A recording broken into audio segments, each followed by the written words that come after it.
ঈদকে সামনে রেখে নিজ ও পরিবারের সদস্যদের জন্য কেনাকাটায় ব্যস্ত সময় পার করছে রাজধানীবাসী। প্রিয়জনকে নিয়ে ঘুরে ঘুরে পছন্দের পোশাক খুঁজে নিচ্ছেন তারা। প্রিয়জনকে নিয়ে ঘুরে ঘুরে দেখছেন অনেকেই। মা বাবার হাত ধরে শপিং করতে এসেছে শিশুরাও। নিজের জন্য নিজেই পোশাক পছন্দ করছেন অনেকেই।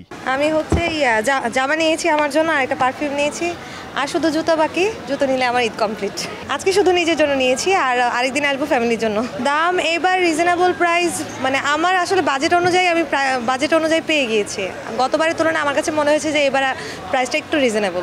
ঈদের শপিং করছি এখন, যেরকম পাঞ্জাবি আরো অনেক কিছু এরকম আছে। ক্রেতারা বলছে দাম এবার কিছুটা বেশি। বাজেট অনুযায়ী কেনাকাটা সামাল দিতে হিমশিম খাচ্ছেন অনেকে। রয়েছে ভিন্ন চিত্রও। দাম গত বছরের তুলনায় একটু বেশি কাপড় চোপড়ের দাম মনে হচ্ছে। না, একা আসেনি, আসছে আমার ওয়াইফ আছে, বাচ্চা আছে সাথে। তারা কেনাকাটা করতেছে, দেখতেছে, তারপর আমরা আবার শুরু করবো আর কি। কিনলাম নিজের জন্য, ফ্যামিলির জন্য কিনলাম। আর দামের বিষয়টা সেটা হচ্ছে লাস্ট ইয়ার যে দাম ছিল তার চাইতে ড্রেসে বলেন, পাঞ্জাবিতে বলেন, যেটাই বলেন 1-1.5 হাজার টাকা বেশি হচ্ছে। এরকম জিনিস আমি যেগুলো কিনছি অলমোস্ট ডাবল এরকমও ছিল।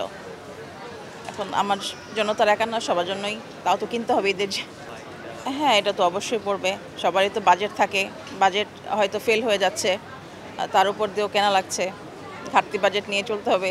এদিকে দাম আগের মতোই রয়েছে দাবি বিক্রেতাদের। জানান 10% ভ্যাট আলাদা দেয়ায় দাম বেশি মনে হচ্ছে। এবার দাম বেশি হচ্ছে একটা কারণে, সেটা হচ্ছে যে গত বছর প্লাস ভ্যাট ছিল, ইনক্লুডিং ভ্যাট ছিল। প্রোডাক্টের যে দামটা ছিল, দৃশ্যমান যে দামটা ছিল, কাস্টমার সেটা পে করে নিয়ে গেছে। তো এখন যেটা হচ্ছে যে প্লাস 10% ভ্যাট। তো একটা প্রোডাক্ট যখন 1000 টাকা হয়, তো সেটার সাথে 100 টাকা অ্যাড হয়ে যায়। তো এটাই মনে করতেছে যে আসলে দামটা বেশি, 100 টাকা ভ্যাটটা অনেক বেশি মনে করতেছে।